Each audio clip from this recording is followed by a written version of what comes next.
Interview को चालू करने से पहले मैं आपसे बस इतना बोलना चाहता हूँ कि आज जिनका इंटरव्यू मैं ले रहा हूँ, उनकी पर्सनैलिटी बहुत ज़्यादा इंस्पायरिंग है। ये मेरा दावा है और अगर आप इस इंटरव्यू को पूरा देखते हैं, तो आपकी लाइफ में कोई ना कोई बड़ा चेंज ज़रूर आएगा। तो इंटरव्यू पूरा देखिएगा। आज जो हमारे साथ हैं, वो जो भी आपको बताएँगे, उसको गहराई से सुनिएगा और अपनी लाइफ में इम्प्लीमेंट ज़रूर करिएगा। इसी नोट के साथ इस इंटरव्यू को सीधा चालू करते हैं। Hello everyone, my name is गुरु टेहंगुरी और आप सभी का स्वागत है हमारे यूट्यूब चैनल ट्विन ब्रोस में। आज हमारे साथ हैं विवेक त्रिपाठी सर। और सर की मैं जितनी तारीफ करूं उतनी कम है। सर से मैं 8 महीने पहले पहली बार मिला था।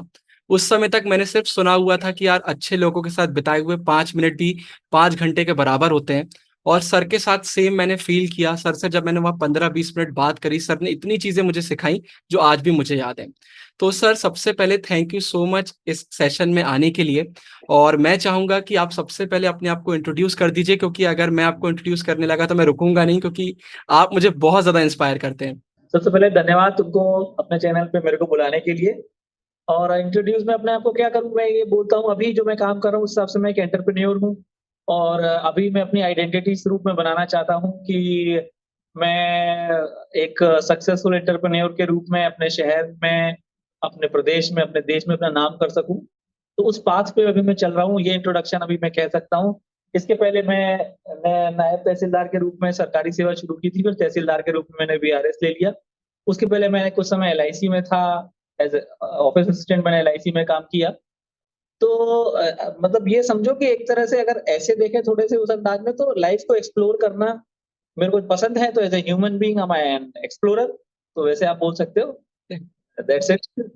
सर का इंटरव्यू लेने से पहले जो लोग सर को जानते हैं, मैंने उनसे बात करी थी, तो सबसे मुझे यही जानने को मिला कि अगर हम सर की लाइफ की बात करते हैं, तो सबसे पहली चीज, सर ने बहुत स्ट्रगल किया। ऐसा ही नहीं है कि बस आगे बढ़ते गए, साथ ही साथ सर एक जगह नहीं रुके। अभी सर ने क्या बोला, वो एक्सप्लोरर भी हैं। गवर्नमेंट सर्विसेज में भी वो रह चुके हैं और आज एंटरप्रेन्योर हैं।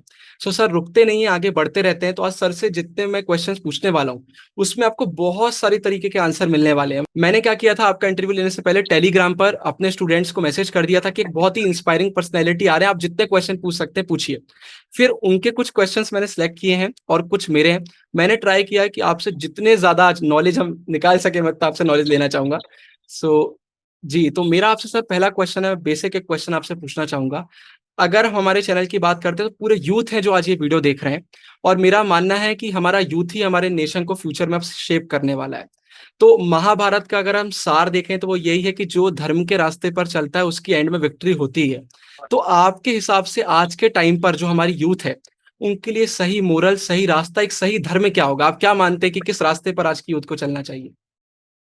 सबसे पहले तो उसको ना खुद की दिल की आवाज, मन की आवाज सुनने के लायक खुद को बनाना चाहिए। अच्छा। मतलब आप बाहर के एनवायरनमेंट से और बाहर की जो चीजें आप देखते हैं, जिसको आप सोसाइटी भी कहते हो, जिसको आप फैमिली भी कहते हो, जिसको आप लोग संस्कार भी मानते हैं, कहते हैं, तो उस आवाजों में आप खुद की यूनिक पर्सनालिटी को खो देते हो। तो जी। पहली स्ट्रेंथ, तो पहली चीज वो आपको डेवलप करनी है, वो कि आप इनर वॉइस को सुनने लायक तो बनो। तो हम्म। रोज ये आदत डालो कि घंटे भर अपने आप से बातें करनी। अपने आप से जी। बातें मतलब वो सवाल हमेशा उस जगह पहुंच जाने चाहिए कि मैं आया क्यों हूँ इस दुनिया में, और मैं जो आया हूँ उसके आने के पीछे का पर्पस क्या है, और मैं क्या उस डायरेक्शन में चल पा रहा हूँ। मतलब जो मैंने पिक्चर जैसी मुझे मिली थी, उससे बेहतर मैंने बनाई है या नहीं बनाई है। और वो जब आप कॉन्स्टेंटली ये सोचते रहते हैं ना, तो अपने आप सारे आंसर्स आपको मिलते हैं। मतलब जो ये कि मेरा इस लाइफ में क्या होना चाहिए, अपने लाइफ के अलग-अलग एस्पेक्ट्स होते हैं। आप बोलते हो कि आपकी प्रोफेशनल लाइफ है, आपकी स्पिरिचुअल लाइफ है, आपकी पर्सनल लाइफ है, इमोशनल लाइफ है। हर जगह फिर आपको आंसर्स मिलते हैं कि किस लाइफ में आपको कौन-सा पाथ फॉलो करना चाहिए। हम्म। तो सर, मेरा आपसे इसी क्वेश्चन से रिलेटेड एक और क्वेश्चन है कि कुछ लोग क्या बोलते हैं कि हमें भी कमेंट्स आते रहते हैं कि अब ये तो मालूम चल गया कि लाइफ में आए हैं तो कुछ मकसद होगा, इस तरीके की चीजें हैं। और बहुत माइंड में क्वेश्चन आते हैं, लेकिन ये समझ में नहीं आता कि इन क्वेश्चन के आंसर्स के लिए कहाँ जाएं। इस पर आप क्या कहना चाहेंगे कि अगर लोग जब यहाँ पर एक्सक्यूज देने लगते हैं, ये तो इसका क्या इलाज है? देखिए, वो जो मैंने आपसे बात बोली ना, कि आपको अपने अंदर के इनर कॉन्शियस को पैदा करना है, वो करना है। इसके जी। साथ-साथ आपको करना क्या है कि आपकी ना रीडिंग हैबिट्स होनी चाहिए। जो क्वेश्चन आपके दिमाग में आए हैं, उन तमाम सवालों के जवाब आपकी बुक्स में, आपके अच्छे इंटरव्यूज़ में पहले से मौजूद हैं। लेकिन आप जिस समय पे, जिस लेवल पे हैं, उस लेवल की चीज़ें आपको आकर्षित करेंगी। आप जैसे-जैसे ग्रो करेंगे, तो आपको कुछ अलग किस्म के पर्सन्स की, कुछ जिनका स्पिरिचुअल टच ज्यादा, उनकी बातें पसंद आएंगी।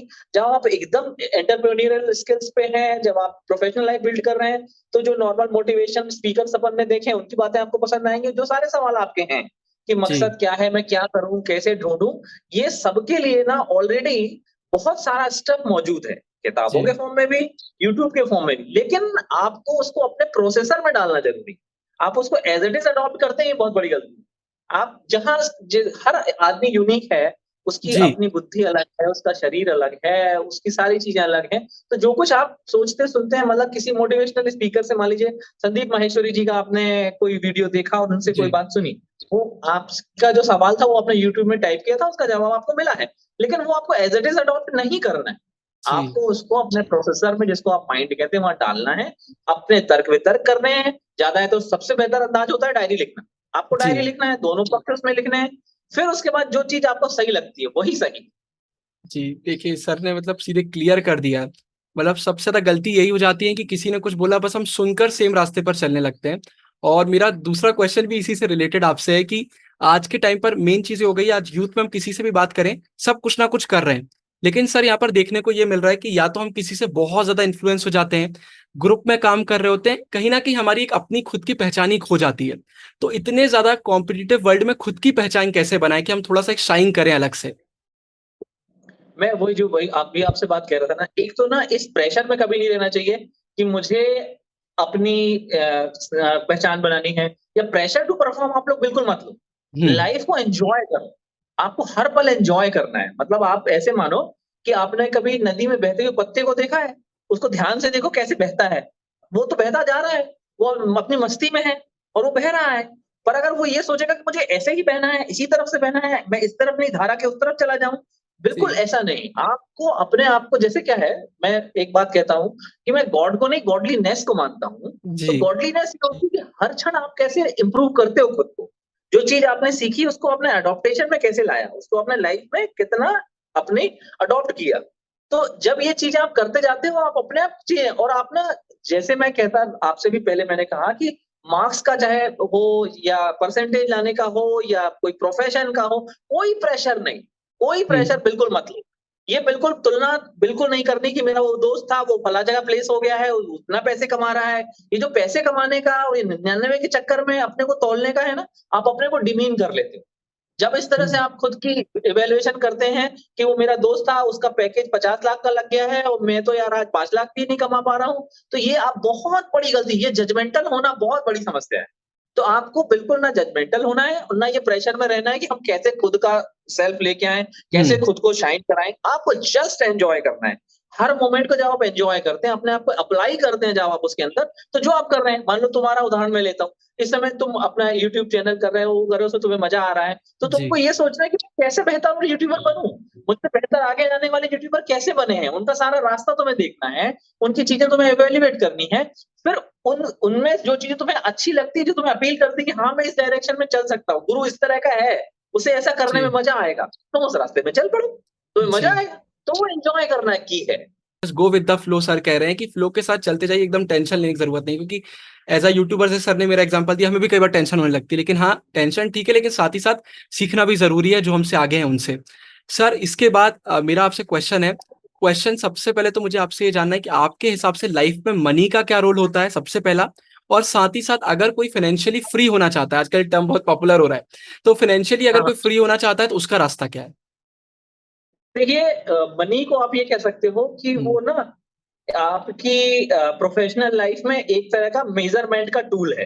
हुँ, मतलब आपने सही डायरेक्शन में मेहनत की है या नहीं की है, तो उसको नापा कैसे जाता है। जैसे बुखार को आप डिग्री में फ़ारेनहाइट में नाप लेते हो, सेल्सियस में नाप लेते हो, तो इस तरह से आपकी प्रोफ़ेशनल लाइफ़ में आपके अचीवमेंट को नापने का एक तरीका है मनी। तो हुँ, और वो मतलब आपने किस तरह से कैसी मेहनत की प्रोफ़ेशनल लाइफ़।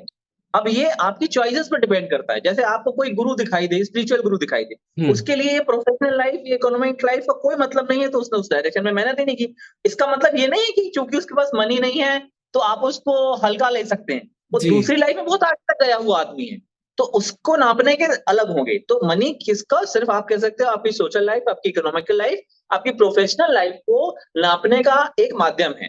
तो जी, उससे आप ये अंदाज़ा लगा सकते हो कि ज जो लोग हैं, एलन मस्क हैं, बिल गेट्स हैं, आपके अंबानी जी हैं, तो जी, इन्होंने अपनी प्रोफेशनल इकोनॉमिक लाइफ में काफ़ी अच्छी मेहनत की, सही डायरेक्शन में मेहनत की, तो आज आप उनकी जानते हैं कि उनकी कंपनी की वर्थ ये है, उनका टर्नओवर ये है, उनका ये तो ये इस तरह से होता। अब आप कह रहे हो कि उसको कैसे करें ये, बिल्कुल सिंपल है कि जी, जैसे ना आप अपना कोई चीज़ आपने चूज़ की, जो आपको लग रहा था कि ये मेरा फ़ील्ड होना चाहिए, वो आपने उसको चूज़ किया। उस फ़ील्ड में जो लोग पहले गए हुए हैं, उनकी आपने स्टडी की और जितना आप डिटेल में जाएँगे, एक कहावत है कि जी, गॉड लिव्स इन डिटेल। तो जितना जी, आप उसके डिटेल में जाएँगे, फिर से तुम्हारा एग्ज़ाम्पल लेता हूँ। मान लो तुमने यूट्यूबर, तुमने देखा कि कितने यूट्यूबर हैं, उनकी तुमने स्टडी की, उनकी जर्नी को तुमने स्टडी किया, कैसे-कैसे वो आगे गए हैं, क्यों जी, आगे गए हैं, क्यों लोगों ने उनको पसंद किया है, वो कंटेंट देने में किन बातों का ध्यान रखते थे, कैसे कंटेंट की ओरिजिनलिटी लोग पसंद करते हैं, कैसे अपनी मासेस तक तुम्हें रीच करना चाहिए। तो जितनी डिटेल में आप जाएँगे, उतना ज़्यादा आप सक्सेसफुल होंगे और सक्सेसफुल होंगे तो मॉनेटरी टर्म्स में आपके पास पैसे आते चले जाएँगे।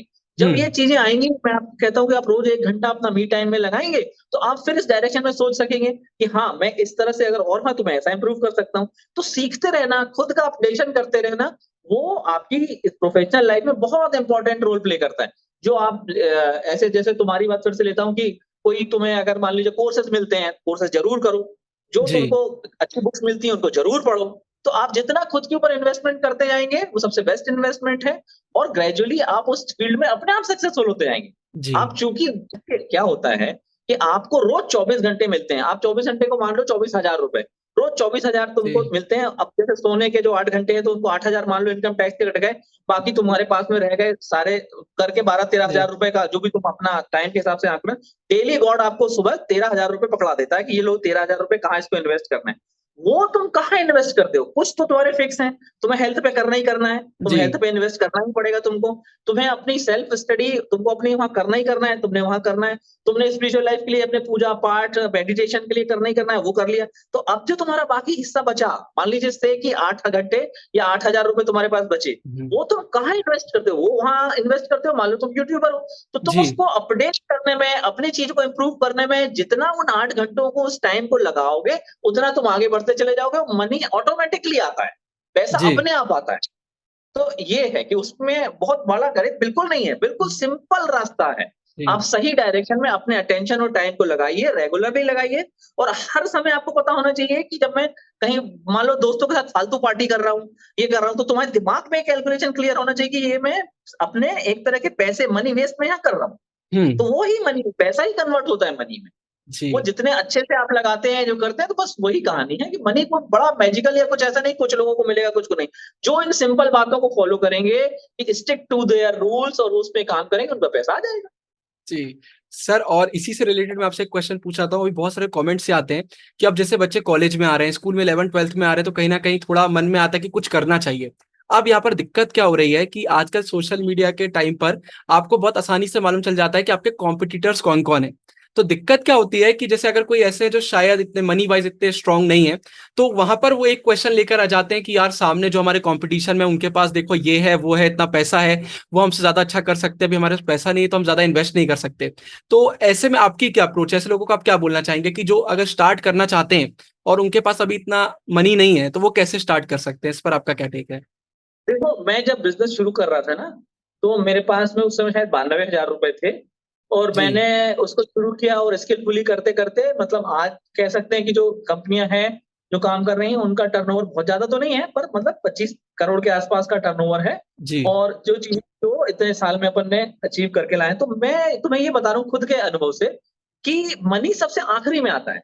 जैसे आप जी, अर्थशास्त्र में पढ़ते हैं ना कि जी, पूँजी, साहस, श्रम उसमें जो कैपिटल है ना, वो सबसे लास्ट थिंग जी, रिक्वायर्ड है। जी, सबसे पहले आपका जो जैसे जो साहस से शुरू होती है। सबसे पहली बात साहस है, कि साहस मतलब आपके पास आइडिया क्या है? आपके आइडिया में आप अपने आइडिया पे कितना वर्क कर सकते हैं? हुँ, और फिर आपके आइडिया प्लानिंग आपकी किस तरह की है? और फिर उसके लिए आप श्रम कितना करते हैं? तो श्रम फिर दू तो ये ऐसे 4-5-6 इम्पोर्टेंट एस्पेक्ट हैं, जिसमें मनी इम्पोर्टेंट है, मनी बराबर की, लेकिन वही अकेला नहीं है। अगर आप मनी में कमज़ोर हैं, तो बाकी 5 को इम्प्रूव करिए। बाकी 5 पे आप ज़्यादा ध्यान दीजिए। वो डेफ़िनिटली जिसके पास पैसा है, वो पूरा खेल कैपिटल से खेलने की कोशिश करेगा। आप जी, अपने जो श्रम वाला है, साहस वाला है, जो ये प्लानिंग वाला पार्ट है, आप उस पे आप इन पे काम करिए। तो जी, हमेशा आप अपने आप आगे जाएँगे और ये ग्रेजुअल प्रोसेस है ना। आप जी, एकाएक कोशिश मत करिए कि मैं रातों रात अमीर बन जाऊँगा या ऐसा हो जाएगा। जी, तो वो ऐसा है। बिल्कुल। और सर के एग्ज़ाम्पल में मैं अपना एग्ज़ाम्पल भी ऐड करता हूँ, हालाँकि मैंने बहुत वीडियोज़ में बताया है। सर मैंने भी अपनी यूट्यूब की जर्नी सिर्फ़ ₹1500 से चालू करी थी, एक ग्रीन स्क्रीन और सिर्फ़ लाइट से। ये बहुत ही गलत नोशन है कि सिर्फ़ कैपिटल से बिज़नेस होता है। हुँ, अगर सिर्फ़ कैपिटल से बिज़नेस हो रहा होता, तो तुम ऐसे उदाहरण लो कि अगर एक आदमी जो नकारा नखट्टू है, उसको आज जी, अपन 100 करोड़ 10 करोड़ दे दें और उससे बोलें कि बिज़नेस करो, 1 साल बाद उससे मिलें जी, और इसके उलट आप अंबानी जी को आज लाओ, आज उनको ज़ीरो पे खड़ा कर दो और 1 साल बाद आप उनको मिलो। तो क्या जी। होगा 1 साल में? तो हाँ वो सर। उस आदमी उल्टा हो गया होगा कि जी, वो जी, जी। अंबानी जी वापस वहाँ पहुँच चुके होंगे और वो जो जी, निकट्टू वो तुमने पैसे हाँ। दिए थे 10 करोड़ वो वापस अपने ज़ीरो पे आ गया होगा। जी, तो वो बिल्कुल सही। पैसा कैपिटल सबसे लास्ट थिंग रिक्वायर्ड है और वो बिल ऑटोमैटिकली आता है। वो जो बाकी चीज़ें हैं ना, बाकी मैंने कहा कि जो बाकी 4-5 चीज़ें हैं, जी, उनका अपना रोल है। आप उन पे वेटेज दो ना, जी। उन पे ध्यान, उन पे अटेंशन लगाओ। बिल्कुल सर, अभी मैंने पढ़ा भी था कोट कि जो चीज़ है उस पर ध्यान लगाओ, जो चीज़ नहीं है वो अपने आप आ जाएगी अगर आप मेहनत कर रहे हो तो। और स रिक्वायर्ड जी। आती है। सर इसके बाद अगला मेरा आपसे एक बहुत इंपॉर्टेंट क्वेश्चन है। आज के टाइम पर क्या हुआ है, हम लोग डे वॉर में बैठ के डिस्कस भी कर रहे थे। सोशल मीडिया ने हमें कुछ इस तरीके से एक जाल में डाल दिया कि हमारी खुद की लाइफ तो बची नहीं है। मतलब कुल मिला के आज के समय सिचुएशन ऐसी हो गई है कि 4 लोगों ने कुछ बोला, तो या तो आपको उनको सपोर्ट करना पड़ेगा, आप हल्के से भी अलग हुए तो वो बोलने लगेंगे यार क्या है ये, कैसे चल रहे हैं? मतलब कुल मिला के खुद की तो लाइफ में अपनी चॉइसेस बहुत लिमिटेड हो गई हैं। तो ऐसे टाइम पर मेरा आपसे पूछना है कि सर्कल जो हमारा फ्रेंड सर्कल है या जिस एनवायरनमेंट में हम रहते हैं उनका रोल बहुत बड़ा हो जाता है। तो इसमें भी मेरे आपसे 2 क्वेश्चन है। पहला, अगर कोई ऐसे स्टूडेंट है जो इस समय बहुत ही बेकार सर्कल में, मतलब उनको खुद समझ में आ रहा है कि भाई इन लोगों के बीच में मेरा कुछ नहीं हो पाएगा क्योंकि हम लोग के माइंड लिंक नहीं करते, आपस में सिनर्जी ज़ीरो है हमारी और कहीं न कहीं प्रोग्रेसिव माइंड भी नहीं है मेरे आजू-बाजू वालों का। तो वो लोग उस सर्कल से कैसे निकलें क्योंकि वो निकल नहीं पा रहे हैं? और अब अगर निकल जाते हैं तो उसके बाद अच्छे सर्कल को जॉइन कैसे करें? हाँ, सबसे पहले तो ना लाइफ में चाहे ये आपको गलत सर्कल से निकलना हो या अपनी गलत आदतों से निकलना हो, आपकी सबसे पहली चीज़ होती है डिटर्मिनेशन। नो ठीक है। Means no. No means no यानी जिस सर्कल में मुझे नहीं जाना, मुझ में इतना साहस होना चाहिए कि मैं उनसे बोल दूँ कि नहीं मुझे नहीं आना। वो अपने हुँ, तमाम तरह की बातें बताएँगे कि तू साले बड़ा आदमी हो गया है, तू ऐसा हो गया, तू वैसा हो गया। हाँ, जी। मैं ऐसा हो गया। प्रॉब्लम क्या है जैसे अपन मोहल्ला क्रिकेट खेलते हैं। हुँ, मोहल्ला क्रिकेट जब अपन खेलते हैं तो आपके साथ दूसरे खिलाड़ी खेलते हैं। जी। जब आप रणजी क्रिकेट खेलते हो तो आपके साथ दूसरे खिलाड़ी खेलते हैं। जब आप टेस्ट मैच खेलने लगते हैं तो आपके साथ खिलाड़ी बदल जाते हैं। जब आप 20-20 खेलने लगते हैं तो आपके साथ खिलाड़ी बदल जाते हैं। तो ये आपको तय करना है कि क्या आप हमेशा मोहल्ला क्रिकेट में फँसे रहना चाहते हैं? अगर आप मोहल्ला जी, क्रिकेट में फँसे रहते तो ज़िंदगी में ना आप रणजी खेल पाते, ना टेस्ट मैच खेल पाते। तो आपको खुद को इतना इम्प्रूव करना है कि तुम में ये चीज़ क्लियर आ जाए कि चाहे कोई भी सामने खड़ा है, जो चीज़ मुझे गलत लग रही है, वो मैं गलत कहूँगा। जो मेरा दिल गवारा नहीं कर रहा है, वो मैं नहीं करूँगा। इतना साहस अगर आपके अंदर नहीं है, तो आई एम सॉरी टू से आप लाइफ में कभी सफल नहीं हो पाएँगे। हुँ, तो ये बिल्कुल हुँ, क्लियरिटी अपने माइंड में रखिए कि जिस चीज़ को नो कहना, नो मीन्स नो। एक और अच्छी किताब है, द जी, art of saying no. The art of saying no में उसने कितनी चीज़ें क्लियर की हैं। तो आप एक तो अच्छी किताबें पढ़िए, उससे अच्छी कोई संगति नहीं है। आप जी, अच्छा सर्कल सबसे बेहतरीन सर्कल जो है वो अच्छी किताबें हैं। क्योंकि वो आपसे फालतू आर्गुमेंट नहीं करती, वो जी। आपके साथ में किसी तरह का कोई ऐसा इमोशनल ट्रॉमा वाला सीन नहीं बनाती हुँ, और वो आपको अच्छी बातें ही बताती हैं। तो अगर आप किताबों के साथ हैं, अगर आप यूट्यूब में कोई वीडियो देखते हैं, तो आपको अच्छा कंटेंट मिलता है, तो आपको ज़रूरत नहीं है कि आप किसी सर्कल की या किसी चीज़ की हुँ, लिए जाएँ।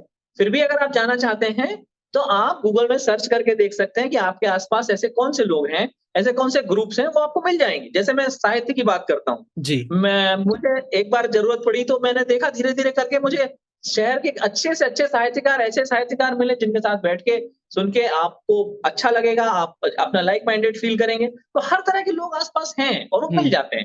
आप जिस तरह की सर्च करना चाहते हैं, आपके अंदर उनको पाने की तड़प कितनी है, जी। तो वो अपने आप मिलता है। वो लेकिन तड़प आपको अपने अंदर लानी पड़ेगी और जो गलत सर्कल है उसके लिए नो कहने का साहस आपको लाना पड़ेगा। वो आपके हुँ, अंदर ही है, वो कहीं और से नहीं आएगा। मतलब आपको सबसे पहले अवेयर होना पड़ेगा, राइट? कि अच्छा सर एक और चीज़ बताइए, जैसे कुछ तो ऐसे हैं जिनको अभी यही नहीं पता है कि वो अच्छे सर्कल में या नहीं है, तो वो कैसे पहचानें कि इतने अवेयर कैसे हों इस चीज़ से कि समय आ गया है सबसे चेंज पहले करने का? सबसे पहले अपना विज़न डेवलप करें। विज़न हुँ, डेवलप मतलब आप ये सोच सकते हो कि आज से 10 साल बाद मुझे कहाँ होना है? हुँ, प्रोफ़ेशनल लाइफ़ में कहाँ होना है? पर्सनल लाइफ़ में कहाँ होना है?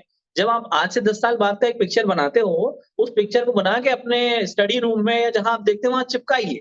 जब आप वहाँ जाना चाहते हैं तो आप समझ जाएँगे कि यहाँ तक जाना है। उदाहरण के लिए मान लीजिए कोई आदमी आज इंजीनियर है और उसको इंजीनियरिंग लाइन में किसी पर्टिकुलर फील्ड में जाना है, तो वो ये देख सकता है कि इस फील्ड में मुझसे पहले लोग कहाँ तक गए हैं। हुँ, अगर मेरा एम्बिशन यहाँ तक जाने का है, तो वहाँ जाने का उसने जब अपना विज़न बना के उसमें चिपकाया, तो उसको मालूम होगा कि वहाँ तक जाने के लिए किस तरह के लोगों की ज़रूरत पड़ती है। तो उसको दिनों-रात वही दिखेगा अपना विज़न। जब उसको वही दिखेगा, तो उसको वैसे ही लोग पसंद आएँगे जो उसके विज़न में हेल्प करेंगे। जी, जब आपका विज़न ही नहीं है और विज़न बनाना तो आपको ही काम है ना, आपको खुद ही जी, सोचना पड़ेगा कि आप कहाँ जाना चाहते हैं। तो जी, जहाँ आप जाना चाहते हैं उसको पहले तय कर लीजिए और तय करके लिख दीजिए। जब आप हुँ, तय करके लिख देंगे, अपने आप वैसे लोगों को ढूँढने लगेंगे जो आपको विज़न में हेल्प करते हैं। जी। सर, इसके बाद मेरा आपसे अगला क्वेश्चन है, ये तो बहुत कमेंट में आता है कि आपसे मैं पूछना चाहूँगा आपका इस पर क्या टेक है कि जितने भी टीनेजर्स हैं उनका आता है कि टीनेज के टाइम पर रिलेशनशिप्स में होना चाहिए या नहीं होना चाहिए? तो आपका इस पर क्या टेक है? नहीं देखिए, जब आप एक सोशल लाइफ़ में रहते हैं, हम समाज में रहते हैं, सामाजिक प्राणी हुँ, हैं, तो आप अपने आप आएँगे, वो तो स्वाभाविक प्रक्रिया है रिलेशनशिप में आना, आपकी एक स्वाभाविक प्रक्रिया है। लेकिन आपको शुरू से ये बात बिल्कुल क्लियर होनी चाहिए कि आपने खुद को ईक्यू के लेवल पे, इमोशनल कोशेंट के लेवल पे कितना डेवलप किया है। हुँ, हुँ, आपको ये हुँ, समझ में आना चाहिए कि क्या टॉक्सिक रिलेशनशिप होते हैं और क्या अच्छे रिलेशनशिप होते हैं, जो आपको ग्रो करने में हेल्प करते हैं। हुँ, वो किसी भी तरह के रिलेशंस हो, चाहे फ्रेंड के वाला हो, चाहे लवर वाला हो, वो रिलेशनशिप आपको ग्रो कर रहा है, वो ग्रो करने में हेल्प कर रहा है या नहीं कर रहा है, ये आप अपने आप से पूछ सकते हैं।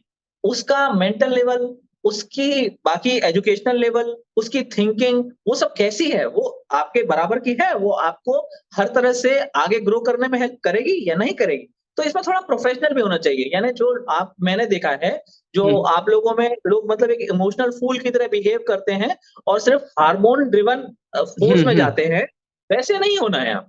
आपको जी, अपने माइंड को ओपन रखना है, खुद से बातें करनी है, खुद से सवालात करने हैं और ये पूछना है कि ये मेरा फलाँ दोस्त है, इसके साथ रह के क्या मुझे कुछ ज्ञान की बातें या ऐसी बातें मिलती हैं जिनसे मैं ग्रो होता हूँ? ये हुँ, मेरी लवर है, मैं इसके साथ रह के क्या बातें सीख पाता हूँ? मैं जहाँ था मैं उससे आगे जा पाता हूँ या पूरे समय इसकी डिमांड्स की लिस्ट खड़ी रहती है? जी, तो अगर ऐसे रिलेशंस हैं तो उनसे बाहर आना है, उसमें कोई कन्फ्यूज़न नहीं है। पर जो रिलेशन आपको ग्रो करते हैं उनमें रहना ही है क्योंकि आप एक जी, सामाजिक प्राणी हैं, बिना न रिश्तों के आप रह नहीं सकते। जी, एकदम क्लियर कट सर ने आंसर दे दिया। सर, इसके बाद अगला एक और इंटरेस्टिंग मेरा आपसे क्वेश्चन है कि आज के टाइम पर खासकर मैं बात कर रहा हूँ जो इस समय 12th में और कॉलेजेस में ये प्रॉब्लम आ गई है। एक प्रॉब्लम रहती है, उसका सॉल्यूशन मिलता है तो लाइफ में दूसरी प्रॉब्लम चल रही होती है, तीसरी, चौथी प्रॉब्लम्स खत्म ही नहीं होती हैं। तो लाइफ में एक्सेप्टेंस लेकर कैसे आएँ कि जो है सही है और जो सही नहीं है उसमें मेहनत करेंगे, सॉल्यूशन निकालेंगे तो सही हो जाएगा।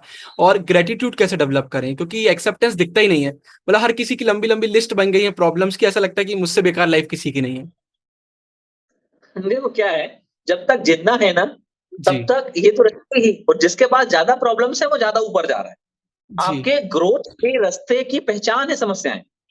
जिसके जी। पास कोई समस्या नहीं है, जो एक अफ़ीम पी के पड़ा रहता है, उसके पास कोई समस्या नहीं है। और हुँ, जो आदमी अपने जीवन में कुछ करना चाहता है, कुछ पाना चाहता है, बाधाएँ उसी के रास्ते में आती हैं। आप जी, कहीं जाते हैं, उदाहरण की बात है कि आप किसी जंगली रास्ते से कोई रास्ते पे जाना चाहते हैं, अगर रास्ता पहले से बना हुआ है, सपाट रास्ता है, तो आपको कोई समस्या नहीं आएगी। नया जी, रास्ता अगर आप बना रहे हैं, तो आपके सामने समस्याएँ आएँगी। समस्याओं का आना ये बताता है कि एक तो ये कि आप सही रास्ते पे जा रहे हैं, आप ग्रोथ के जी, रास्ते पे हैं और दूसरा ये कि गॉड या नेचर ये मान रहा है कि आपके सामने ऐसी हर्डल्स रख के ये चेक किया जाए कि ये इन हर्डल्स के पार जा पाएगा, इन हर्डल से ही रह जाएगा। हुँ, तो वो जी, एक तरह का चैलेंज है जो नेचर आपके सामने पुट कर रहा है और आपको कुछ नहीं करना, लिस्ट विस्ट नहीं, एक एट एट अ टाइम एक प्रॉब्लम को लो और उसकी सॉल्यूशन को सोचो। हुँ, और उसमें से जिनके बारे में आप एक कुछ जब आप लिस्टिंग करते हैं और आप सोचते हैं, तो बहुत सी ऐसी होती है जो आप सोचोगे इनको एड्रेस करने की ज़रूरत नहीं है। कुछ हुँ, समस्याएँ ना हम ज़बरदस्ती अपने गले लगा लेते हैं। उनमें जी, बहुत सी ऐसी तो आपको सोचना पड़ेगा, कि ये समस्याओं की जो लिस्ट है ना कौन-सी ऐसी है जिनको एड्रेस किया जाना चाहिए, जिसको एड्रेस करने से मैं ग्रो कर जाऊँगा, मैं हुँ, आगे बढ़ जाऊँगा। ये मुझे तो ये पहले आप आइडेंटिफिकेशन ठीक करिए और फिर उसके बाद में आप उसको बिल्कुल कन्फ्रंटेशन 1 टू 1 होना चाहिए। समस्या होती है, आप जैसे अपन गणित में मैथ्स में सवाल करते हैं ना, कभी-कभार क्या होता था ऐसा क्वेश्चन आ जाता था मैथ्स के पेपर में जो हमको बिल्कुल नहीं मालूम। फिर जी, हम उसके अंदर घुसते थे, फिर देखते थे, तो उसका कम से कम 25-30% तो हमसे बन जाता था। हुँ, अब वहाँ टाइम लिमिटेड था, यहाँ टाइम लिमिटेड नहीं है। तो जैसे ही आप यहाँ 25-30% सॉल्व करोगे, आपको कुछ अच्छी बातें, टिप्स यहाँ-वहाँ से मिलेंगी और आप 100% उसके पार निकल जाओगे। हुँ, तो ये समस्याओं का होना, समस्याओं का आना ये बताता है कि आप ज़िंदा हैं और ज़िंदा आदमी की तरह बिहेव कर रहे हैं और नेचर आपसे इम्प्रेस है, इसीलिए आपके सामने नई-नई किस्म की समस्याएं या प्रॉब्लम्स रख रहा है, और उनको ओवरकम करके आप उसका आनंद लीजिए, वो एंजॉय जी। करने के लिए। और ये सारे इंट्रोवर्ट्स का क्वेश्चन है कि होता क्या है जब भी इंट्रोवर्ट्स चेंज करते हैं, मतलब एक स्कूल से दूसरे स्कूल जाएंगे या आप कॉलेज में जा रहे होंगे, तो सबसे इंट्रोवर्ट्स को प्रॉब्लम तो अलग अलग होती है, लेकिन जो मेन प्रॉब्लम है मैं आपसे पूछना चाहूंगा वो ये है कि इंट्रोवर्ट्स के अंदर बहुत कुछ होता है लेकिन सोशलाइज नहीं कर पाते हैं, तो बड़ी दिक्कत होने लगती है कि जब एक इंट्रोवर्ट सोशलाइज ही नहीं कर पा रहा है तो वो एक्सप्रेस कैसे करेगा, अपॉर्चुनिटीज की तरफ आगे कैसे बढ़ेगा। तो इंट्रोवर्ट्स को क्या टिप्स आप देना चाहेंगे कि अगर वो कॉलेज वगैरह जा रहे हैं तो वो कैसे थोड़ा सोशलाइज करना सीखें। देखिए क्या है, मैंने कहा कि हम सामाजिक प्राणी हैं, और सोशलाइज होना हमारे अंदर इनहेरेंट रूप से रखा गया है। जी। लेकिन जो इनको लोग इंट्रोवर्ट बोलते हो ना, वो एक्चुअली ज्यादा, मतलब ऐसे आप देखोगे सोशल लाइफ में, तो वो ज्यादा अंदर तक, ज्यादा डेप्थ थिंकिंग वाले लोग होते हैं। पर जी। जो लोग ज्यादा सोचते हैं, चीजों हम्म। में विचार करते हैं, तो नेचुरली थोड़ा हम्म। टाइम लेते हैं। तो जी। ये इनका जो, उनकी वो अलग है। आउटवर्ड्स जो लोग हैं, उनकी जो आउटस्पोकन लोग हैं, उनकी स्ट्रेंथ अलग है। वो जल्दी सोशलाइज होके, वो इंटरपर्सनल रिलेशनशिप बना के, उनको ऐसे जॉब में जाना चाहिए, सेल्स में जाना चाहिए, मार्केटिंग में जाना चाहिए, हम्म। जहां उनके लिए काम है। और जो ये इंट्रोवर्ट्स हैं ना, इनको रिसर्च में जाना चाहिए, इनको थिंकिंग वाले कामों में जाना चाहिए, इनको ऐसी जगह जाना चाहिए जहां हाई लेवल के प्रोसेसर की जरूरत है, जहां चीजों को सोचने की, जहां अपने साथ वक्त बिताने की, और वहां से मोती ढूंढ के लाने की जरूरत है ना, ये यहाँ काम में आने वाली इनकी स्किल है। तो इसमें बिल्कुल इनको ऐसा परेशान नहीं होना चाहिए कि मैं कॉलेज में गया तो मेरा क्या होगा। नहीं, तुम नेचुरल रहो। तुम हम्म। जिसको इंट्रोवर्ट कह रहे हो, तुम जो कह रहे हो, तुम वैसे रहो। जो तुम्हारे जी। मिजाज का होगा, जो तुम्हारे लेवल की, जो तुम्हारी जिसकी गंभीरता रखेगा, वो तुम्हारे पास अपने आप आ जाएगा। तुम में वो गंभीर चर्चाएं अपने आप होंगी। तो तुमको अपनी इस नेचुरलिटी से एम्ब्रेस होने की, खुद के प्रति जजमेंटल होने की बिल्कुल जरूरत नहीं है। वो आउटस्पोकन लोगों का ग्रुप वहां बनने दो, तुम अपना इंट्रोवर्ट लोगों का ग्रुप जहां बनता है वहां बनने दो। तुमको कविताएं पसंद आएंगी, तुमको फिलोसफी पसंद आएगी, तुमको इस जी। तरह की चीजें पसंद आएंगी, तुम करो उनको पसंद, वहां रहो। तुमको तुम्हारे मिजाज के लोग मिलेंगे, उनको उनके मिजाज के लोग मिलेंगे। तुम लोगों को बिल्कुल इस तरह से नहीं रहना ये कि मैं उसकी तरह बनना चाहता हूँ, उसकी तरह। तुम खुद की तरह बनना है बस। वो तुम्हें गॉड ने नेचुरल चीज दे के बैठी है। तुम लोग फालतू में जजमेंटल होके ये सोचते हो कि जो लोग खूब जी। ज्यादा ऐसा करते हैं, या वो बड़ा भाषण देते हैं, या एकदम वो लीडरशिप क्वालिटी। नहीं नहीं नहीं नहीं नहीं। लीडर तो देखिए मनमोहन सिंह भी हो सकते हैं और नरेंद्र मोदी भी हो जी। सकते हैं। दोनों अलग अलग किस्म की पर्सनैलिटी है ना। तो जी। इसमें नहीं, कोई भी हो सकता है, उसकी अपनी स्ट्रेंथ अलग होती है। आपको अपनी स्ट्रेंथ पे खेलना है। इंट्रोवर्ट होना आपकी स्ट्रेंथ है, वीकनेस नहीं है। तो जी। आप अपनी स्ट्रेंथ पे खेलो। मैं इतना रिलेट कर पा रहा हूँ सर की बातों से। सर ने जो कहा, मैं भी इंट्रोवर्ट हूँ, सर ने बिल्कुल सही कहा। मेरे भी पहले दोस्त नहीं थे, लेकिन क्योंकि उस समय ये भी रीजन था सर एक कि छोटी क्लास में ज्यादा इतना कोई सोचता नहीं अपने बारे में। लेकिन जैसे जैसे मैं स्कूल में आया, 11th 12th कॉलेज, मुझे भी अपने आप दोस्त मिलने लगे, और वही मिले जो अच्छी डीप थिंकिंग रखते हैं। मेरी भी आदत है कि ऐसे छोटी मोटी बात करने में मजा नहीं आता, अच्छी बात हो तो उस पर अच्छा डिस्कशन होना जरूरी है। सर इसके बाद अगला क्वेश्चन मेरा आपसे फोकस रिलेटेड है। सोशल मीडिया वालों ने तो इस चीज को बहुत अच्छे से पकड़ लिया है कि भाई आजकल लोगों का फोकस लगता नहीं है, तो शॉर्ट्स रील सब कुछ आ गया कि 1 मिनट में देखो और आगे बढ़ो आप। बट ये चीज यहाँ तो चल जाती है, लेकिन जब पढ़ाई करते हैं या फिर कुछ अच्छा काम कर रहे होते हैं तो फिर काम खत्म हो जाता है क्योंकि फोकस नहीं हो पाता है। तो अगर कोई ऐसा जन है खासकर जो थोड़ा सा अंडर कॉन्फिडेंट है, पहली बार उसने डिसाइड किया कि यार कुछ बड़ा करेंगे लेकिन फोकस ही नहीं आ पा रहा है, तो दिक्कत हो जाती है। तो फोकस कैसे लेकर आए लाइफ में। नहीं देखो, सबसे बड़ी बात, तुम लोग जो सोशल मीडिया ना, सोशल मीडिया मीडियोकर्स लोगों के लिए बना है। हम्म। 80% जो जनता है ना, वो थोड़ा वो उसने इन सब बातों में, जो बातें हम कह रहे हैं कि ना सेल्फ ग्रोथ के बारे में, ना सेल्फ डिसिप्लिन के बारे में, ना लाइफ के विजन के बारे में सोचने से उसको मतलब ही नहीं है। वो बेचारे, मतलब इस तरह से जैसा जिसने जो बताया उस तरह से वो आ गए, और उन्हीं लोगों को एड्रेस करने के लिए सोशल मीडिया है। क्योंकि हम्म। सोशल मीडिया अल्टीमेटली कुछ बहुत ही बुद्धिमान दो लोगों के द्वारा क्रिएट किया गया एक ऐसा ऑर्गेनिज्म, एक ऐसा एनवायरनमेंट है, जिसमें कि वो लोग अपनी मार्केटिंग करा के और ज्यादा से ज्यादा चीजें बेच पाए, और बेच रहे हैं, और फायदा बिल्कुल। कमा रहे हैं। लेकिन जो हम लोग हैं, जिनकी तुम फोकस की बात कर रहे हो, तो हमें जो जानते हैं कि चीजें उधार नहीं ली जा सकती, ना सोशल मीडिया से, ना कहीं से। जी। हमें खुद ही खुद का फोकस भी और विजन भी डेवलप करना पड़ेगा। तो जो अंडर कॉन्फिडेंट है, उनके लिए तुमने जैसे कहा कि अंडर कॉन्फिडेंट है, तो क्या वो अंडर कॉन्फिडेंट को, थिंकिंग सोचना तो भगवान ने सबको दिया है ना। जी। वो कैसा भी है, जब हम सब पैदा हुए, जब हम बात करते हैं, तो सोचने की तो शक्ति सबको बराबर मिली है। तो जी। जो भी तुम्हारे फ्रेंड्स हैं जो हैं, उनको बोलो कि देखो, सोचने की इनहेरेंट पावर जो तुम्हें मिली है, तुम 1 घंटे में विशुद्ध रूप से सोचना शुरू करो। डायरी लेके बैठो, अपनी डायरी लेके बैठो, जो ख्याल दिमाग में आते हैं उनको लिखो, और ये प्रेशर खुद के ऊपर से हटा दो सफल होने का। ये इसलिए क्योंकि तुम लोगों ने कुछ सफलता के मायने फिक्स कर दिए, हम्म। और वो सफलता के मायने फिक्स करके वो ये है कि वो मछली को भी मैदान में दौड़ाना चाहता है। तो जी। हर आदमी यूनिक है, उसकी यूनिकनेस के साथ वो तभी आएगा जब वो खुद से बातचीत करेगा, खुद से मिलेगा। खुद से मिलने का ये है कि वो अपना मी टाइम फिक्स करे, जहाँ वो बैठे और वो करे। तो जो ये तुम लोग ये टर्म्स यूज़ करते हो कि कोई कम अंडर कॉन्फिडेंट है या ऐसा है, ये कुछ नहीं होता, ये सब धोखे वाले शब्द हैं। जी, व्यक्ति व्यक्ति होता है, आदमी आदमी होता है, उसका सोसाइटी के साथ जो इंटरैक्शन है, उसका नेचर के साथ जो इंटरैक्शन है, वो सबका अपना-अपना होता है और हमें हुँ, डेवलप करना होता है। तो जैसे-जैसे हम सोचेंगे, करेंगे, वो अपने आप डेवलप होगा।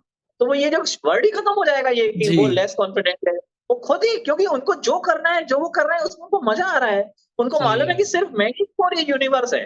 कोई लोग नहीं है जो मेरे चारों तरफ है, जो मुझे जज करेंगे और जिनके जजमेंटल होने से मुझे कोई फ़र्क पड़ने वाला है। हुँ, जब ये भाव आ जाता है, तो आप सारी चीज़ों से ऊपर उठ के बस खुद के साथ खुद एन्जॉय करते हो। ये जब जी। आएगा तो बिल्कुल कोई ना अंडर कॉन्फिडेंट रह जाएगा, ना कुछ रह जाएगा, जो काम करेगा मज़े से करेगा। सर इसके बाद मेरा आपसे अगला एक क्वेश्चन है कि इस समय कई बार लाइफ सबके लिए एकदम फेवरेबल नहीं होती है। कुछ समय इस समय ऐसे कुछ लोग हैं जो बहुत ज़्यादा जूझ रहे होते हैं किसी प्रॉब्लम से। कई बार ऐसा होता है कि फेलियर आ जाता है। जैसा आपने अभी कहा कि फेलियर की डेफिनिशन तो हम खुद डिसाइड करते हैं, लेकिन फिर भी अगर मैं आपको स्टूडेंट के पर्सपेक्टिव से बताऊँ जिनका रिजल्ट अभी अच्छा नहीं आया है या कुछ ऐसे स्टूडेंट हैं जिनके फैमिली में बहुत इश्यूज़ चल रहे हैं या कुछ भी हो। मतलब एंड में मेरा आपसे कहना है कि अगर इस समय कोई ऐसा है जो बहुत लो फील कर रहा है और उसको ऐसा लग रहा है कि यार कुछ नहीं हो पाएगा लाइफ में, तो उनको आप क्या कहना चाहेंगे? नहीं, देखो, एक्चुअली मैं बोलूँ तो ये जो बात तुमने कही है, इसकी बहुत सारी बातें मैं पहले तुम्हें बोल चुका हूँ, कि जी, सबसे बड़ी बात तो ये है कि जो तुम लोग ये दूसरों का प्रेशर लेते हो ना, और वो दूसरे जी, सबसे पहले माँ-बाप होते हैं।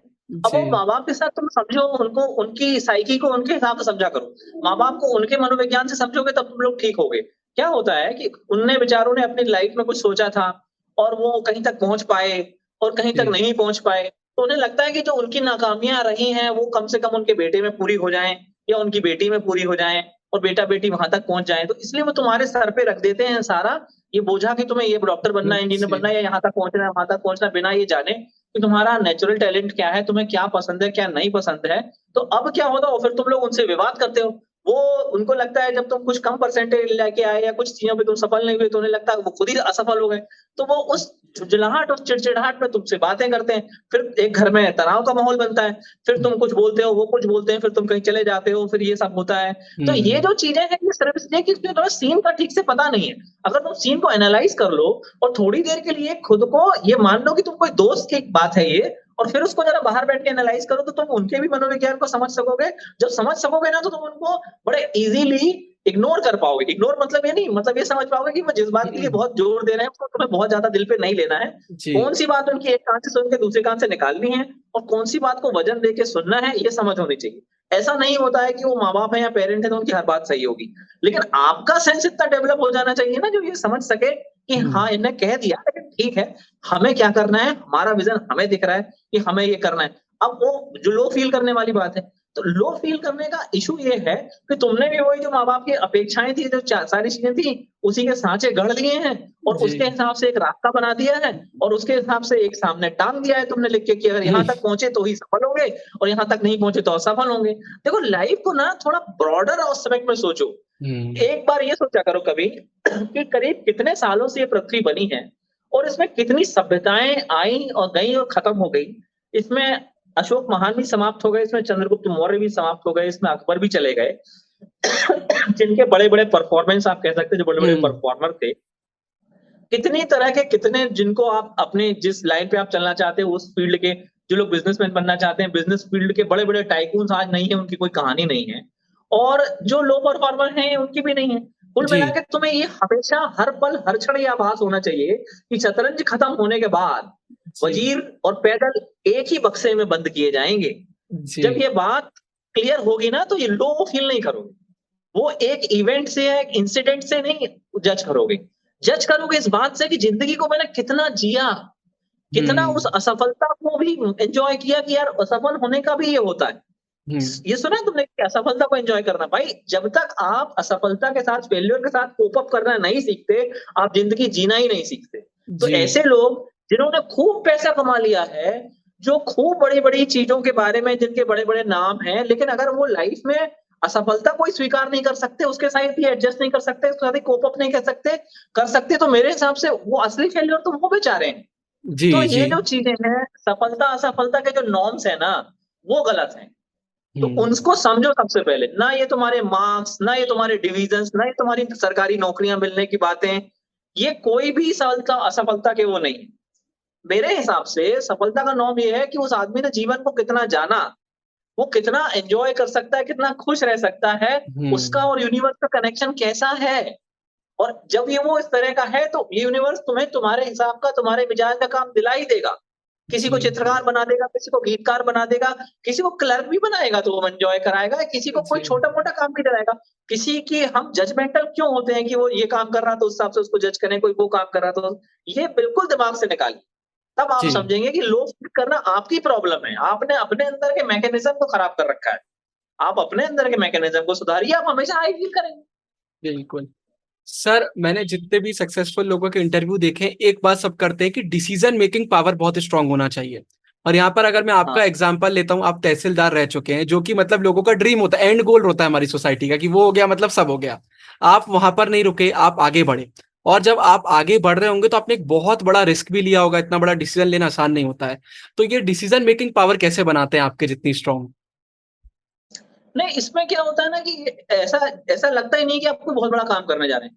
क्योंकि वो अच्छा। जो असफलता का बोझ है ना, हुँ, वो कभी नहीं होता दिमाग में, कि बस हमको उस समय पे जो अच्छा लग रहा होता है, हम ये कैलकुलेट नहीं करते कभी कि अगर ऐसा नहीं हुआ तो क्या होगा? अगर ऐसा हो गया तो क्या होगा? हुँ, तो जब वो हम असफलता के बारे में सोचते ही नहीं हैं, सिर्फ़ वो चीज़ ही जो हमें पसंद है उसके बारे में सोचते हैं, ऐसा दिखता है सिर्फ़ वही वो जो अर्जुन वाली बात है ना कि अर्जुन को सिर्फ़ चिड़िया की आँख दिखती है, वो जी, आपके अंदर अपने आप आ जाता है। वो एक स्वाभाविक प्रक्रिया है, आपको पसंद ही वो चीज़ है तो वही दिख रही है। आपके फ़ोकस में ही सिर्फ़ वो रहती है। तो जब आपको वो फ़ोकस में रहती है, तो फिर कुछ होता है या नहीं होता है इसमें नहीं, आप जर्नी एन्जॉय करने लगते हो। हुँ, आप उस डेस्टिनेशन के बारे में नहीं सोचते हो। आपको ये है कि मुझे ऐसा करना आप ऐसे हो चुके हो, तो डिसीज़न्स आप फटाफट लेते हैं। मतलब मुझे ये पसंद है तो आप ऐसा करें। फिर उस रास्ते पे चलेंगे, उस रास्ते पे जाना आपको पसंद आएगा, जर्नी पसंद आएगी, तो ये है। तो डिसीज़न मेकिंग के लिए आपको सबसे पहले क्लैरिटी रखनी पड़ी। जितना आपको अपने विज़न की क्लैरिटी होगी, उतने अच्छे आप डिसीज़न मेकर होंगे और जितने अच्छे आप हुँ, डिसीज़न मेकर होंगे, लाइफ़ में हर एक एस्पेक्ट में, हर क्षेत्र में उतने ही आगे आप जाएँगे। जी। सर, आप तहसीलदार रह चुके हैं, तो आपको आर्ट्स की फ़ील्ड का बहुत नॉलेज होगा और आप ये भी जानते हैं कि हमारे most of the subscribers humanities और आर्ट्स स्ट्रीम के हैं ना? सो करियर ऑप्शन रिलेटेड अगर आप कुछ बताना चाहें क्योंकि आर्ट्स स्ट्रीम में ये दिक्कत बहुत बड़ी आ गई है कि करियर ऑप्शन लिमिटेड हैं और बच्चों को बहुत डर लगने लगता है। जैसे कॉलेज में आते हैं कि यार अब क्या होगा, कैसे करेंगे? हालाँकि आपने बहुत कुछ इसके बारे में बताया है, लेकिन फिर भी अगर सिर्फ़ हम आर्ट्स स्ट्रीम की बात करें, तो अगर यहाँ कुछ बताना चाहें आप? देखो, फिर मेरे को ना एक बात मैं कहूँ, मेरे जी। को ये ऐसा लगता है कि जब आप लोग इस तरह से आर्ट्स के टॉपिक्स को, सब्जेक्ट्स को चाहे हिस्ट्री है, चाहे ह्यूमैनिटीज़ के दूसरे सब्जेक्ट्स हैं, कि मतलब वो हमारी इस परीक्षा में सफलता का एक माध्यम है, तो मेरे को हुँ, लगता है कि यार ये हिस्ट्री को यूज़ किया जा रहा है, या हिस्ट्री को डिमीन किया जा रहा है। हिस्ट्री हो, लिटरेचर हो, फिलॉसफी हो, साइकोलॉजी हो, इतने ज़बरदस्त सब्जेक्ट हैं, आप जी। इनके अंदर डूबो तो, ये तो अथाह महासागर हैं। जी। ये सिर्फ एग्ज़ाम में पास करने के लिए नहीं, आप जब एग्ज़ाम में पास करने के लिए मतलब इनको यूज़ करने के लिए जब आप करते हो, तो फिर वो आप गाइड वाली टाइप में जाते हो। तो आप इनकी रियल जो चार्म है इन सब्जेक्ट्स का, वो एन्जॉय नहीं कर पाते हो। तो ये तो एक बात है। अब दूसरी बात जहाँ तक आपके तो एग्ज़ाम और एग्ज़ाम क्लियर करने का, देखो जब आप खुद को पहचान लेते हो और खुद की चीज़ें ये कर लेते हो और अपने ऊपर में ये नहीं करते हो कि मुझे यार मैं मतलब बताऊँ उस स्तर पे आके जहाँ मैं पहुँचा था, आपको ये लगता है कि कोई एग्ज़ाम तय करेगा क्या? कोई एग्ज़ाम हुँ, उस एग्ज़ाम को क्लियर कर जाना तय करेगा क्या कि मैं क्या हूँ? ये ऐसे भाव आते हैं। तो हुँ, फिर आप एग्ज़ाम किनारे कर देते हो।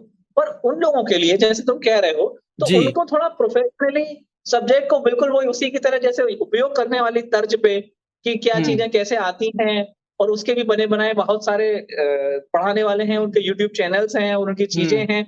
आप उनको ज़्यादा से ज़्यादा पढ़ें, करें, तो वो आप मतलब समझ जाएँगे कि उसको कैसे यूज़ करना है और कंपैरेटिवली क्या है कि अगर आप एक आम स्टूडेंट की जिसके एक एवरेज आईक्यू वाले की बात करें या ऐसे की बात करें, जो कि एग्ज़ाम्स को क्लियर करने के लिए बाकी चीज़ों में और बहुत डीप स्टडी में विश्वास नहीं रखता है, तो उस तरह के लोगों के लिए आर्ट्स सब्जेक्ट कंपैरेटिवली ईज़ी है। क्योंकि साइंस जो है वो आपसे हर समय लॉजिक की, हर समय आपसे थोड़ा ज़्यादा डीप स्टडी की डिमांड करता है। हुँ, एन्जॉय सभी सब्जेक्ट्स में है, साइंस में भी है, आर्ट्स में भी है, बराबर से है। पर जो आर्ट्स के सब्जेक्ट जो ह्यूमैनिटीज़ के सब्जेक्ट हैं, वो थोड़ा-सा आप कह सकते हो कि कहानियाँ ज़्यादा हैं, कहानी-नुमा ज़्यादा है, कहानियाँ हम सबको पसंद आती हैं। हुँ, हम सबकी नेचुरल इंस्टिंक्ट है कि स्टोरी में कही गई बात हमें पसंद आएगी, तो वो समझ में आसानी से आती हैं, उनकी चीज़ें ईज़ी हैं।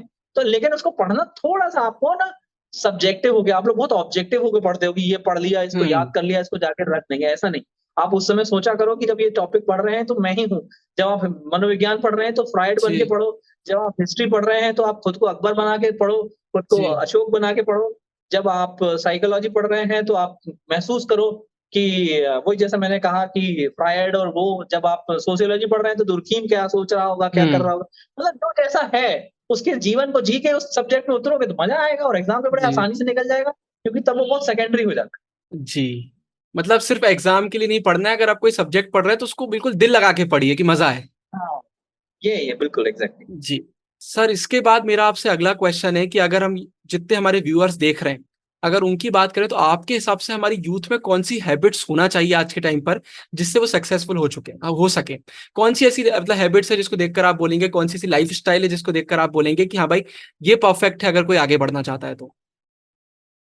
देखो सबसे पहले तो ना विज़न की क्लैरिटी होनी चाहिए, हुँ, कि तुम्हें ये पता होना चाहिए कि तुम जीवन में कहाँ जाना चाहते हो। रॉबिन एच शर्मा की किताब है the monk who sold his Ferrari, उसमें वो लिखते हैं कि मेरी डेथ हो गई है और मैं देख रहा हूँ कि मैं पड़ा हूँ और आस-पास मेरे जी, जान परिचय वाले घर के लोग मौजूद हैं और कौन मेरे बारे में क्या बातें कर रहा है। तो आपको जी, पहले ही फिक्स करना चाहिए कि जिस दिन आप इस दुनिया को छोड़ के जाएँगे, उस दिन आप अपने आप को कैसा रखना चाहते हैं, कैसा देखना चाहते हैं, किस मुकाम पे आप जाना चाहते हैं। वो विज़न आप पहले क्लियर करिए। जब वो विज़न आपके पास में क्लियर होगा, फिर उसको आप आज से 10 साल बाद, आज से 20 साल बाद, आज से 30 साल बाद इस तरह से बाँटिए। फिर जब ये विज़न आपको क्लियर होगा तो आप अपने आप क्या करोगे कि उन्हीं चीज़ों को पसंद करोगे, जो आपको उस विज़न की दिशा में ले जाता है। डिसिप्लिन, शेड्यूल रखें और आपको ये चीज़ें ठीक से पता हो कि मैं क्या करने से किस दिशा में जाऊँगा, हुँ, ये क्लैरिटी रखना और फिर उसके बाद में रोज़ अपनी समरी बनाना, रोज़ हैबिट जो आपकी डायरी लिखने की हैबिट है, रोज़ शाम को आप एनालाइज़ करें, अपना दिन भर एनालाइज़ करें कि आज मैंने कितना पॉज़िटिव किया, कितना नेगेटिव किया, मेरा टोटल टाइम कहाँ गया। अगर सिर्फ़ आप टाइम मैनेज कर लोगे और अपना हुँ। विज़न क्लियर रखोगे, अपने को विज़न की तरफ ले जाओगे, आप अपने आप सफल हो जाओगे। जी। सर ये आपने आंसर दिया, ये मैंने आपसे मटेरियलिस्टिक वर्ल्ड का क्वेश्चन पूछा था। अब मेरा आपसे जानना है स्पिरिचुअल साइड में भी है कि अगर किसी के माइंड में क्वेश्चन आ रहे हैं कि लाइफ का पर्पस क्या है? भगवान ने हमें क्यों बनाया है? हमें ज़िंदगी कैसे जीना चाहिए? खुशी की तरफ आगे कैसे बढ़ें? तो अगर कोई स्पिरिचुअल ग्रोथ की तरफ आगे बढ़ना चाहता है तो उसे क्या करना चाहिए? देखो ये नेचुरल इंस्टिंक्ट है, मैं तुम्हें बताऊँ जी। कि हम लोग मतलब कितने मटेरियलिस्टिक हैं, कितने स्पिरिचुअल हैं, ये बहुत कुछ तो हमारी अपब्रिंगिंग पे और हमारे इंटरेस्ट पे जैसे तुमने देखा होगा कि तुम्हारे आस-पास जितने दोस्त होंगे, तो किसी-किसी का इंटरेस्ट है, किसी का वो जी। मतलब कम ही लोगों का होता है, बहुत कम पर लोग का जिनका रहता है। इंटरेस्ट हाँ, तो जिनका होता है, वो एक्चुअली ऐसे लोग होते हैं जो जीवन की सच्चाइयों से ज़्यादा रूबरू हैं और उनने चीज़ों को ज़्यादा करीब से देखा, समझा है, ज़्यादा गहराई तक जाने की उनने कोशिश की है। तो जब वो उस तरह से जाते हैं तो अपने आप को जब इन सवालों के जवाब आप ढूँढने जाते हो ना, तो आप अपने आप वेदों में जाते हो, आप अपने आप उपनिषदों हुँ। में जाते हो, आप वेदांत में जाते हो, फिर आप शून्यवाद में जाते हो, बुद्धिज़्म में जाते हो, आप जैनिज़्म में जाते हो, फिर वहीं से आप उनकी जो प्रकृति समुत्पाद है उसमें जाते हो। तो जब इन चीज़ों को आप पढ़ते हैं, तो फिर आपको अपने आप लाइफ़ में पूरा ये क्लियर होता है कि इस बहुत बड़े ब्रह्मांड में मेरी हुँ। स्थिति एक छोटे से कण से ज़्यादा नहीं है। जी। तो फिर आप जब जब उस चीज़ का ये रियलाइज़ेशन आपका आता है, तो फिर ये बाकी चीज़ें जो है ना कि मतलब मेटेरियलिस्टिक वर्ल्ड की जो ग्रोथ है, वो अपने आप आपको समझ में आती है कि ये तो यार यहीं रह जानी है। आप जी। सोचते हो कि इतने बड़े-बड़े लोग इस दुनिया में आए, आज उनका कोई नाम लेने वाला नहीं है या उनका कोई हुँ। अता-पता नहीं है। तो हम यहाँ आए हैं अपने आत्म तत्व के, अपनी आत्मा के उत्थान के लिए और उसको और ऊपर उठाने के लिए और वो तभी होगा, जब हम हर छोटी-छोटी चीज़ में पॉज़िटिविटी देखेंगे, जब हम छोटी-छोटी चीज़ में और बेहतर बनाने के लिए स्वार्थी और नकारात्मक बातों से ऊपर उठेंगे, तो तब आप स्पिरिचुअलिटी की तरफ जाते हो। राजा जनक के बारे में सुना होगा कि जी राजा सर, जनक अष्टावक्र गीता जो थी उनसे रिलेटेड वाले उनकी बात कर रहे हैं क्या? हाँ, हाँ, वही राजा जी, जी, जनक जी। अष्टावक्र वाले राजा जनक। हुँ, तो उनके पास एक व्यक्ति आया और उसने बोला कि आप इतने राजसी महलों में रहते हैं और जी। ऐसा आपका जीवन है और आपको कैसे लोग कह सकते हैं कि आप इतने योगी हैं और इस तरह का आपका तो उन्होंने कहा कि ठीक है, मैं आपका जवाब दूँगा, लेकिन आप ऐसा करिए ये जो तेल से भरा हुआ कटोरा है, तो जी, इसको आप मेरे ना महल के चारों ओर से लेके आ जाइए, जब आप यहाँ आएँगे तो मैं आपकी बात का जवाब दूँगा। तो वो गया, उसने बहुत ध्यान से उस कटोरे को कि वो तेल ना छलक जाए क्योंकि उसने शर्त रखी थी कि अगर इसमें से तेल गिर जाएगा, तो मैं आपकी बात का जवाब नहीं दे पाऊँगा। तो बड़े जी, धीरे-धीरे चलते हुए, ध्यान तेल पे लगाते हुए और जैसे-तैसे वो तेल का कटोरा लेके वापस राजा जनक के पास आया। तो उनने पूछा कि अब ये बताएं कि जब आप यहाँ से गए तो वहां पे क्या मंजर था, वहां का क्या दृश्य था, इस जगह पे क्या हो रहा था, वहां पे क्या हो रहा था, कहाँ जी, पे नर्तन चल रहा था, कहाँ पे गायन चल रहा था। तो उसने कहा महाराज मेरा ध्यान तो पूरे समय इस तेल में लगा था कि ये कहीं जी, गिर ना जाए।